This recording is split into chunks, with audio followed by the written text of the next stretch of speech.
পৃথিবীতে যা কিছু দরকার আল্লাহ রাব্বুল আলামিন বান্দার জন্য ফ্রি করে দিয়েছেন। আল্লাহ রাব্বুল আলামিন 24 ঘন্টা সবকিছু সরবরাহ করতেছেন। আল্লাহ তাআলা বলেন, বান্দারে আমি তাদেরকে এত আদর করি, এত মায়া করি রে বান্দা, এত ভালোবাসি, তোদের জন্য আমি আসমান বানাইলাম, তোদের জন্য আমি জমিন বানাইলাম, তোদের জন্য সব কিছু ফিট করলাম রে বান্দা। সব কিছু বানাইলো কার জন্য? জোরে বলেন না, একটু আওয়াজ দিয়ে। কার জন্য? মানুষের জন্য। আল্লাহ তাআলা কুরআনুল হাকিমের মধ্যে জানায় দেন, হুয়াল্লাযী খালাকা লাকুম মা ফিল আরদি জামিআ।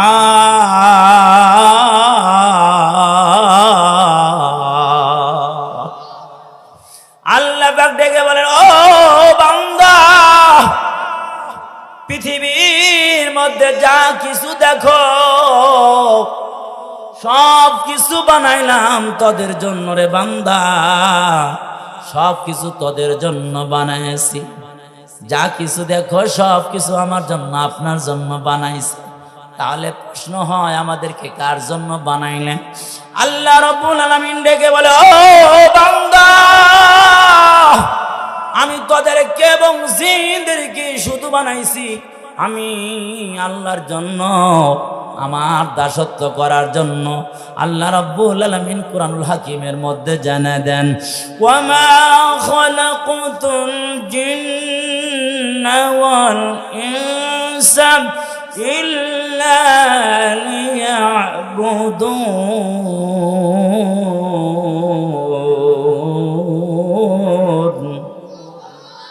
আপনি আল্লাহু আকবার বাড়ি দিয়ে বলবেন।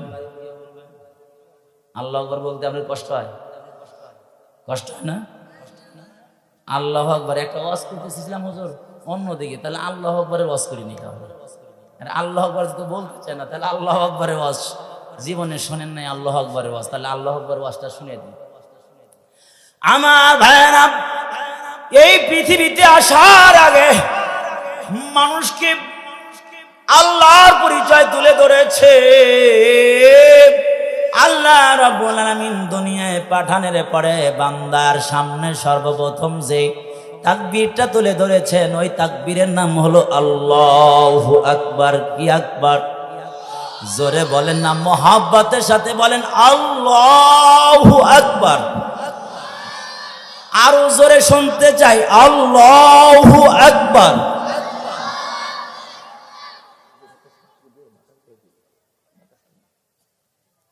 তাহলে আল্লাহু আকবারের এই পৃথিবীতে আসার পরে মুসলমানদের কানের মধ্যে যেই আওয়াজটা তুলে ধরা হয়, ওই আওয়াজের নাম কি? মিয়া মগামারকে আওয়াজ কিন্তু এই কালে করে লোক দেয় না। কিছু মুরব্বী আছে চিন্তা করতেছে, দেখি কতক্ষণ শুনি, না হইলে উড়ে রওনা করুন। এরকম নিয়ত আছে কারো? নিয়ত নাই? তাহলে একটু তাকবীর দিতে হবে। কিসের তাকবীর? আল্লাহু আকবারের তাকবীর। আমরা যখন দুনিয়া আসলাম কিসের তাকবীর শুনলাম? আল্লাহু আকবার কানে আমাদেরকে শোনানো হয়েছে, কিন্তু এখন তো এটা শোনায় না। শোনায়? হসপিটালের মধ্যে হয়ে গেছে, কোথায় দিয়ে সময় চলে গেছে খবর নাই। চাকুর সাথে সম্পর্ক হয়ে গেছে, চাকু দেখে আইসে কয় ডাকাতি করতে হইবে। আমার ভাইরা, ডান কানে আযান শুনতে হবে, বাম কানে জোরে বলেন ইকামত। আমার সাথে কথা বলবেন। আমি কিন্তু একবার দুর্বল, আজকে ওনাদের সাথে একটু আসলে এই ধরনের আচরণ আমি কখনো করি না। আজকে ওনাদের সাথে একটু ভিন্ন ধরনের আচরণ হয়ে গেছে। আমি আসলে লম্বা সফর করতেছি, কয়েকদিন যাব আসছি এখানে, শরীরও ভালো না, কণ্ঠর অবস্থা বুঝতেছেন, এইভাবে ঠেলে গুতি চলতেছি, বুঝলেন? চলবে ইনশাল্লাহ, আপনারা ভয় পাবেন না। আমার ভাইরা, সর্বপ্রথম যে আওয়াজটা আমাদের কানে আসছে সেই আওয়াজটা কি জোরে বলবেন? যদি কেউ মুনাফিক না থাকে, আল্লাহর নাম শুনতে আর বলতে ভালো না লাগে, এরকম জাতের লোক যদি না হয়, তাহলে উচ্চ উচ্চ আওয়াজে অবশ্যই বলবে, সর্বপ্রথম যে ধ্বনিটা আমার কানে বেজে উঠেছিল সেই ধ্বনিটার নাম কি? আল্লাহু আকবারের আওয়াজ শুনেছিলেন। আল্লাহু আকবার বলো, জোরে বলেন আমার সাথে, আল্লাহু আকবার বলো, আল্লাহু আকবার, আল্লাহু আকবার বলো, জোরে আল্লাহু আকবার বলো, আল্লাহু আকবার বলো। অমধুর নামটি নিলে এই হৃদয় হাসে। এই মুমিন তো আল্লাহর নাম নিলে হৃদয়টা ভালো লাগে, প্রশান্তি লাভ করবে। এটাই তো হচ্ছে মুমিনের আলামত। জোরে চিল্লা বলেন ঠিক কিনা? অমধুর নামটি নিলে এই হৃদয় হাসে, অমধুর নামে সুখ নেমে আসে। মধুর নামটি শুনলে দিলের মধ্যে ভালো লাগে কার? জোরে বলেন মুমিনের। আর মুনাফিকের জ্বলন শুরু হয়। আমরা দেখেছি মাহফিল করেন, মাহফিলের পারমিশন নাই। মাহফিল পারমিশন যদিও দেয়, তাকবীর দিবেন না হুজুর, তাকবীর দিবেন না। কারণ কি? তাকবীর দিলে ওয়ালের কলিজার মধ্যে লেগে যায়, গাত্রদাহ শুরু হয়ে যায়, মুনাফিকের বাচ্চাদের অন্তরের মধ্যে জ্বালা শুরু হয়ে যায়। তাকবীর কেন বন্ধ করতে চাও রে মুমিন? তাকবীর তো বন্ধ করা সম্ভব হবে না, তাকবীর তো বন্ধ করা সম্ভব হবে না। কারণ হইল তাকবীরের সম্পর্ক মালিকের সাথে। তাকবীর দিয়া দুনিয়া আসছি, দুনিয়া আসার পরে তাকবীরের আওয়াজ কানে শুনেছি। ও মুসলমান, তাকবীরের ধ্বনি নিয়ে যদি কবরে যাইতে পারো তাহলে তোমার কোনো টেনশন নাই, তাকবীরওয়ালা তোমার সঙ্গী হয়ে যাবে। এই জন্য তাকবীর যারা চায় না ওরা মুসলমান হইতে পারে না, ওরা হচ্ছে মুনাফিক। আমার ভাইরা, 5টা বছর আমি রাজশাহীতে যাই দিছেন।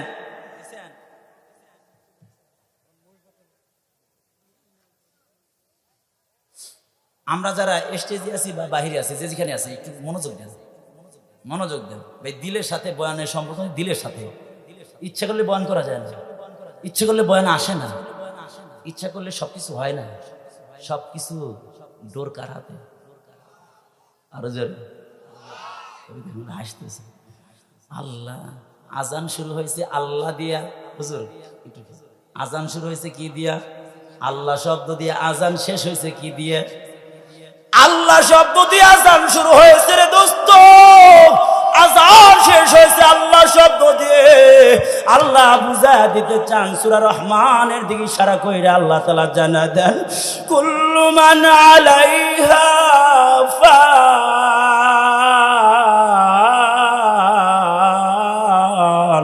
ওয়া ইয়াবকা ওয়াজহু রাব্বিকা যুল জালালি ওয়াল ইকরাম।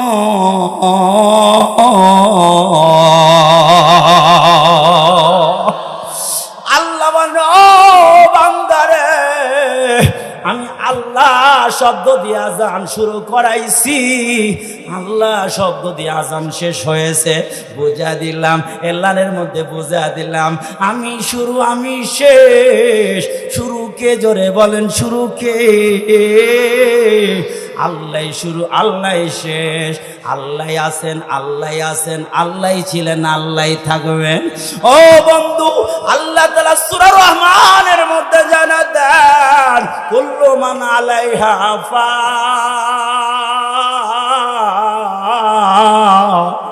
পৃথিবীতে যা আছে সব হয়ে যাবে ফান, সব হয়ে যাবে খতম, সব হয়ে যাবে শেষ। আল্লাহ শুধুমাত্র 30 দিনই বাকি থাকবেন। 30 জোরে আওয়াজ করে বলেন কে? আর একটু মহব্বত আর ভালোবাসা দিয়ে মালিকের নামটা নেওয়া যাবে কি? বলেন তিনি কে? আল্লাহ শুধু বাকি থাকবে। আল্লাহ বুঝে দেন, আজানের মধ্যে আল্লাহর সত্তাগত নামের পরিচয় তুলে ধরেছেন। আমি হইলাম আল্লাহ, আমি হইলাম বড়, আমি আমি হইলাম মালিক, আমি হইলাম সব, আমি হইলাম বড়, এমন বড় রে আল্লাহর সমকক্ষ কেউ নাই, আল্লাহর সমপর্যায়ের কেউ নাই। আল্লাহর বড় তো দূরের কথা, আল্লাহর সমকক্ষ কেউ নাই রে দোস্ত। আল্লাহ বুঝা দেন। ও বান্দা শুনে রাখো, সাবধান সাবধান। আজানের মধ্যে আল্লাহ সত্তাগত নামটা তুলে ধরা হয়েছে, আল্লাহু আকবার। খেয়াল করে দেখেন ও দোস্ত, আজান শব্দ কুরআনুল কারীমের মধ্যে ব্যবহার করা হয়েছে 5 বার। কয়বার? আপনারা যদি সবাই আওয়াজ না দেন তাহলে আমি কিন্তু অল্প টাইমে ছেড়ে দেব, কারণ আমার পরে আমার এক বন্ধু আছেন, তিনি কিন্তু অল্প টাইমের মধ্যে এসে যাবেন, মুফতি শহীদুল ইসলাম মাদানী সাহেব। আমার ভাইরা বলতেছিলাম, আজান শব্দটা কুরআনুল কারীমে কয়বার ব্যবহার হয়েছে? আমার দিকে তাকা, হাতে দিয়ে তাকা, বলেন কয়বার? কোন কোন পাড়ায় কোন কোন সূরা, ওটা বলার টাইম নাই, ওটা আর বললাম না, ওই আয়াত বলার টাইম নাই। তাহলে বুঝে নেন কুরআনুল কারীমের মধ্যে, পুরা কুরআনের মধ্যে আজান শব্দটা ব্যবহার হয়েছে কয়বার? 5 বার। কেন 5 বার ব্যবহার হয়েছে? আল্লাহ বুঝে দেন, এলান হইল 5 বার। নামাজ পড়বি কয়বার? এই নামাজ পড়বেন কয়বার? এখন যারা বলে 5 বার কেন নামাজ পড়বো, জীবনে একবার পড়লেই তো হয়, বলেন ওরা ভালো নাকি ভণ্ড? জোরে বলেন, ভালো না ভণ্ড? আল্লাহ বলেন, ওয়াবুদু রাব্বাকা হাত্তা ইয়াতিয়াকাল ইয়াকিন।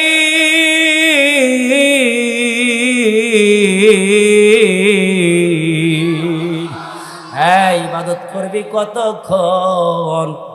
মৃত্যু আসবে না যতক্ষণ। ইবাদত করবেন কতক্ষণ? জোরে বলেন আমার সাথে, ইবাদত করব কতক্ষণ? তাহলে যতক্ষণ মৃত্যু আসবে না ততক্ষণ পর্যন্ত ইবাদত করতে হবে কার? এই টুপিওয়ালা ভাই, এই কিরে এই টুপিওয়ালা ভাই, এই কি হয়েছে?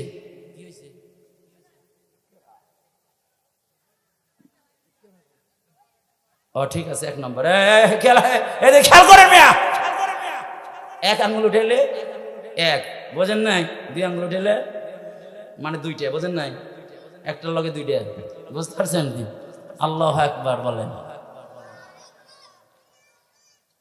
ওয়াজ কেবল শুরু করবো, বুঝেন নাই? পজিশন ঠিকঠাক করতেছি, ভয় পাইতেছেন? এই যে বাবাজি, আমি এখানে যতবার ওয়াজ করছি ওনারে পাইছি, এনারে পাইছি, ওনারে আজকে ছাড়তেছি না, শেষ পর্যন্ত থাকবো তো, আমি উঠতে দেবো না তো। হ্যাঁ, উনি উঠে কেমনে দেখতেছি আমি। আমার মনে হয় কমিটির লোক সবাই আসে নাই, ওই যে বলছি কমিটির লোকজন একজন না যেতে পারে। এই যারা যুবকরা মাহফিল দিছো তাদেরকে বলবো, যদি কাজ না থাকে তাহলে মাহফিল এসে বসে যাও। কমিটির যারা আছে এদেরকে ধরে নিয়ে এসো, পরে সাইজ করবো ইনশাআল্লাহ। কেউ নাই? আচ্ছা, আইব না। কি বলতেছিলাম ভাই? আজান ব্যবহার হয়েছে কয়বার? 5 বার। পৃথিবীতে যত পয়গম্বর আসছে, কোন পয়গম্বর রে আল্লাহ তাআলা দাওয়াত দিয়ে তার বাড়িতে নিছেন? শুধুমাত্র কাকে নিছেন? আমাদের নবীকে নিছেন। জানেননি? ওই যে একটু ইশারা দিয়ে দে, একটু দেখেন। আল্লাহ তাআলা জানালেন, জিবরাইল রে যা যা, আমার বাড়িতে আমি আজকে মেহমান বানাবো কারে? আমার প্রিয় হাবিবকে। হাবিবুল্লাহ আমার মোহাম্মদ রে, আমার নবীরে আজকে আমি আমার বাড়িতে দাওয়াত করব। কেন দাওয়াত করবো? আমার নবীর মনটা ভালো নাই। আমার নবীর মনটা ভালো না থাকলে আল্লাহ ভালো করার দায়িত্ব নেন, আল্লাহ মনটাকে ভালো করে দেন। আমার নবী কাঁদলে আল্লাহ ভালো লাগে না, আল্লাহ তাকে আনন্দ দিয়ে দেন। আমার ভাইরা, আমার নবী তো এমন নবী, আমার নবীর মতো পৃথিবীতে আর কোনো মানুষ বানায় নাই, বানাবেও না। চিল্লা বলেন ঠিক কিনা? আমার নবীর এমন সুন্দর চেহারা, আমার নবীর এত সুন্দর চেহারা, এমন সুন্দর চেহারা পৃথিবীর কোনো মানুষকে আল্লাহ পাক দান করেন না। হযরত আয়েশা ডেকে বলে, হযরত আয়েশা বলে, মনের মতো একটা কথা বলে, লানা শামসুন ওয়ালিল্লাহ ফাকে শামসু, ওয়াশামসি আফজালু শামসিস সামাই ফাইন্না শামসা তাতলু বাদাল ফাজরি ওয়াশামসি তাতলু বাদাল ইশাই ওয়াশামসি তাতলু বাদাল ইশাই। আল্লাহু আকবার বলে, আরো চিল্লা বলেন আল্লাহু আকবার। আয়েশা বলে, ও পৃথিবীর মানুষেরা শুনে রাখো, আসমানের একটা চাঁদ আছে, আসমানের জন্য একটা সূর্য আছে। আল্লাহ পাক আমার জন্য স্পেশাল একটা সূর্য দান করেছেন। আসমানের সূর্যটা উদিত হয় ফজরের পর। আল্লাহ পাক মাঝে আমাকে যে স্পেশাল সূর্য দান করেছেন, ওই সূর্য উদিত হয় এশারের পার। সুবহানাল্লাহ। আয়েশা বলেন, আমার নবী আমার ঘরের মধ্যে আসলে ঘরের মধ্যে আলোকিত হইতো। এই বন্ধু, আজকে কত নায়িকার মহব্বত করো, কত নায়িকার ছবি তুমি রাখো, কত নায়িকার তুমি ফ্রেন্ড হয়েছ, কত তুমি ভালোবাসা দেখাও, যা সবচাইতে সুন্দরী। আরে পরিমণিরে যদি ঘরের মধ্যে ঢুকে দাও, অন্ধকার ঘর কি আলোকিত হইব? এই যুবক আলোকিত হইব না? না রে, আলোকিত কখনো হবে না। কিন্তু বন্ধু শুনে রাখো, আমার নবী, আরে আমার নবীর বালুর সাথেও ওর তুলনা হতে পারে না। আমার নবী এমন মায়ার নবী রে, এমন সুন্দর নবী। আয়েশা বলেন, আমার হাত থেকে একটা সুই পড়ে গেল। আমি তখন কি করলাম, ল্যাম্প নাই, কুপি নাই, বাতি নাই, তেল নাই, আমি বাতি জ্বালাইতে পারলাম না। তখন আমি কি করলাম, আমার রাসূল আসার অপেক্ষা করলাম। আমার নবী যখন ঘরের মধ্যে এসে গেল, আমি আমার নবীজির চেহারার আলোতে আমি সুই খুঁজে বের করতে পারলাম। নবী যে কত সুন্দর ছিল, এটা দিয়ে সারা রাত ওয়াজ করে শেষ হবে না। তার 1 মিনিটে একটা কথা বলে দেই। এটা হযরত আনাস রাদিয়াল্লাহু বলেন, খাদামতুন নবী সাল্লাল্লাহু আলাইহি ওয়াসাল্লাম 10 সানাত। আমি রাসূলের খেদমত করেছি 10 বছর। কয় বছর? জোরে বলেন, কত বছর? 10 বছর খেদমত করেছে হযরত আনাস। আনাস রাদিয়াল্লাহু বলেন, আল্লাহ রাসূল কোনদিন বলেন নাই লিমা সনাতা ওয়ালাম লাম তাসনা, কেন এই কাজ করছো, কেন তুমি করো নাই, এই কথা রাসূল জীবনে বলেন নাই। সুবহানাল্লাহ। কেমন নেতা ছিলেন! 10 বছর একজন খেদমত করছে, একদিনও বলেন নাই তুমি এই কাজটা কেন করলা, এই কাজটা কেন করো না।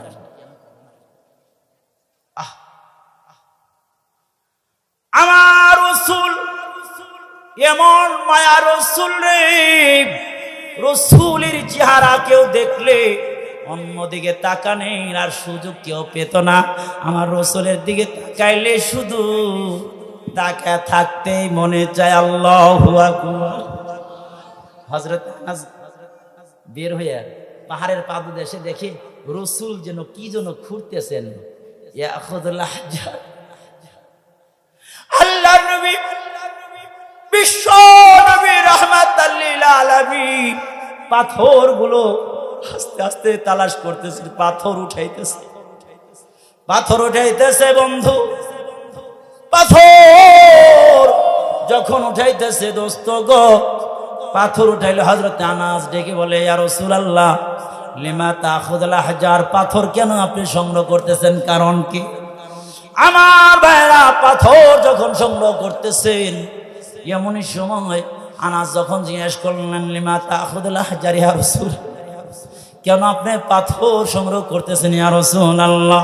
আল্লাহ রাসূল ডেকে বলে, জানো না আমার পেটের মধ্যে কোনো খাবার নাই, আমার পেটের মধ্যে কোনো খাবার নাই রে, কয়েকদিন যাবত অনাহারে, ঘরের মধ্যে কোনো চুলা জ্বলে না রে, সরে রাখা। এই জন্য আমি মরুভূমির পাথরগুলো আমি তালাশ করে করে পেটের মধ্যে যখন বেঁধে ফেলি, তখন আমার কাছে একটু আনন্দ, আমার কাছে একটু প্রশমিত হয়, ভালো লাগে রে আনাস। এই কথা শোনার পরে আনাস সঙ্গে সঙ্গে পাথর খোঁটা আরম্ভ করছে, পাথর খোঁটা আরম্ভ করছে। আনাস পাথর সংগ্রহ করে নিজের পেটের মধ্যে পাথর বেঁধে রসুলের সুন্নাত জারি করেছেন নিজের মধ্যে। রসুল পেটে পাথর বেঁধেছে, আমার ভাইরা আনাস তিনি নিজেও পেটের মধ্যে পাথর বেঁধেছে। পাথর বেঁধে আমার ভাইরা আনাস তার ঘরের মধ্যে চলে জাহাবাইলা তার বাড়িতে চলে গেছে। বাড়িতে চলে যাওয়ার পরে হযরত আনাসের মা ডেকে বলে, আনাস রে বলো দেখি তোমার চেহারাটা তো কেন মলিন দেখা যায়। পৃথিবীর কেউ যদি কারো অবস্থা, সন্তানের অবস্থা কেউ না বুঝতে পারে, একজন যুবকের অবস্থা কেউ যদি না টের পায়, না বুঝতে পারে, কিন্তু বুঝতে পারেন যিনি, তিনি কে? মা বুঝতে পারে, মা বুঝতে পারে রে। যখন কেউ ঘরের মধ্যে ঢোকে সন্তান তাকায় বাবার হাতের মধ্যে কি, বিবি তাকা হয় স্বামীর হাতের মধ্যে কি। আরে জানার জন্য বলেছিল সেগুলো নিয়ে আসছে কিনা এগুলো তালাশ করে করে দেখে, কিন্তু মা তাকায় না, মা তাকায় চেহারার দিকে। জোরে বলা যাবে ঠিক কিনা? মা তাকায় কোথায়? জোরে বলেন, আরো জোরে বলেন। চেহারার দিকে। মা চেহারার দিকে তাকাইয়া বলে, ও সাধুডি তুমি কি কিছু খাও নাই? কখন তুমি রওনা দিয়েছো? কখন তুমি খাবার খেয়েছো বাবা? কখন তুমি খাবার খেয়েছো? এই পৃথিবীর কেউ না বুঝলে মা বোঝে, কারণ হইল মায়ের আত্মার সাথে সন্তানের আত্মার একটা কানেকশন আছে। এই জন্য বিদেশের বাড়িতে যদি সন্তান যদি অ্যাক্সিডেন্ট হয়ে যায়, মা তখন ছুটাছুটি করে, দৌড়াদৌড়ি করে। মা বলে আমার ভালো লাগতেছে না, মা বলে তখন আমার ভালো লাগতেছে না, আমার ভালো লাগতেছে না, এই কথা বলতে থাকে। আমার ভাইরা ফোন দিয়ে খবর জানতে পারে ওর সন্তান বিদেশের বাড়িতে অ্যাক্সিডেন্ট করেছে। যিনি জানা দেন তিনি জোরে বলেন কি?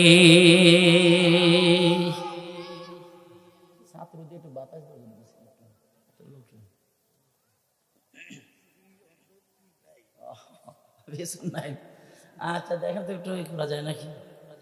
ঘাইমা করে ভিতরে বুঝেছি না। আল্লাহ একবার বলেন। বিছন টিছন না পাইলে এভাবেই যখন চলে। আমার ভাইরা হযরতে আনাস, আরে মার কাছে গেলে মা বলে, তুমি খাবার খাও নাই? এদিকে খেয়াল করেন, তুমি খাবার খাও নাই?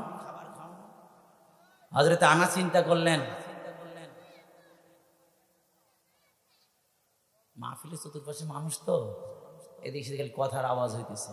মাহফিলের যারা কর্তৃপক্ষ সেটা যদি বাচ্চাগুলো সরাই দিত, আওয়াজটা বন্ধ করে দিত। আমার ভাইরা এই জন্য আপনারা সবাই জোরে আওয়াজ দিয়ে আমার লগে, ওদের আওয়াজ এমনি মাইনাস হয়ে যায়। জোরে বলেন আল্লাহু আকবার, আরো চিল্লা বলেন আল্লাহু আকবার। হযরত আনাসের মা ডেকে বলে, আনাস তুমি খাবার খাও নাই? আনাস চিন্তা করলেন, যদি বলি খাবার খাই নেই তাহলে তো বলবে রসুলের দরবার থেকে আসলা, রসুল খাবার খায়, তোমারে খাওয়ায় না। আর যদি বলে খেয়েছি তাহলে তো ভুল হবে, আমি তো খাবার খাইনি। আনাস বলেন, মা আমি একটু ঘরে ঢুকতে চাই। আর তো আইয়া দখলা এলার দ্বার, আমি ঘরে ঢুকতে চাই, আমার ঘরে ঢোকার সুযোগ করে দেন। মা বলে ঠিক আছে ঢোকো। ও দখল, ঘরের মধ্যে ঢোকো। ঘরের মধ্যে ঢুকে শুয়ে পড়ছে আনাস। শুয়ে পড়লে আনাসের মা দেখে পেটের মধ্যে উঁচে দেখা যায়, কাপড়টা সরাই দিয়েছে, দেখে পাথর। আনাসের মার ভালো লাগবে নাকি? কি বলেন? কারো মার ভালো লাগবে না। আনাসের মা বলতেছে, এই তোমার এই অবস্থা কেন? মা খাবার খাই না, অনাহারের কারণে রসুলের আদর্শ গলায় পড়েছি, রসুলের সুন্নাত আদায় করার জন্য আমি পাথর বেঁধেছি। কেন গো? কিছু খুরমা খেজুর সামনে দিয়ে পানি দিয়ে বলল খেজুর গুলো খেয়ে না। হযরতে আনাস খেজুর গুলো খেয়ে ফেললেন। আনাস দেখে বলে, আমার নবী অনাহারে রয়েছেন, আমার নবী কয়েকদিন যাবত কিছু খায় না, আমার নবীজি কয়েকদিন যাবত অনাহারে রে। সেই জন্য নবী যখন থেকে পাথর বেঁধেছে, আমি রসুলের অনুসরণ করার জন্য পাথর বেঁধেছি। আমার নবীর মা নাই, আমার নবীর বাবা নাই, এই কথা বলে আবেগী যখন কথাগুলো বলল, আনাসের মা ডেকে বলে, আনাস রে, যা মোহাম্মদ রে গিয়া দাওয়াত দিয়ে আসো, খাবার দাওয়াত দিয়ে আসো। শুনে রাখো, তবে তোমার নবী মোহাম্মদকে বলবা সে যেন দিনে না আসে, রাত্রে আসে। কখন আসে? জোরে বলেন, কখন আসে? রাত্রি ইশারের পরে যেন মুহাম্মদ সাল্লাল্লাহু আলাইহি সাল্লাম আমার বাড়িতে খাবার খাওয়ার জন্য আসে। আনাস দৌড়ায় রসুলের দরবারে চলে গেছে। আনাস বলে, ইয়া রাসূলুল্লাহ, আমাদের বাড়িতে আপনার দাওয়াত। এই কথা বলতে দেরি আনাসকে ডেকে বলে, আল্লাহ রসুল ডেকে বলে, আনাস রে, আমি একটা শর্ত দেই, তোমাদের বাড়িতে আমি দিনে যাব না, আমি রাত্রেতে দাওয়াত গ্রহণ করব না। আনাস বলে, রসুলকে বললাম না, জানলো কেমনে? জানাইছেন যিনি, তিনি কে? আল্লাহ জানাই দিয়েছেন, আল্লাহ তাআলা জানাই দিয়েছেন। এবার সংক্ষেপ করে বলি, একটু বুঝানোর জন্য শুধু। আনাসের সঙ্গে যখন রসুল ঘরের মধ্যে চলে আসলো, আনাসের মা ডেকে বলে, আনাস রে, অন্ধকারের মধ্যে রসুল আমাকে দেখবি না, তুই আমার সামনে দাঁড়া। আনাসের সামনে দাঁড় করে আনাসের এই কাঁধের উপরে আনাসের মা থুতনিটা রাইখা রসুলের দিকে তাকায় একবার। নাজারাত উম্মু আনাস ইলা রাসূলিল্লাহি সাল্লাল্লাহু আলাইহি ওয়াসাল্লাম মাররাতান ওয়া নাজারাত ইলাল কামারি আখার। একবার রসুলের চেহারার দিকে তাকায়, আবার চাঁদের দিকে তাকায় রে। রসুলের নুরানি চেহারার দিকে তাকায়, আবার চাঁদের দিকে তাকায়।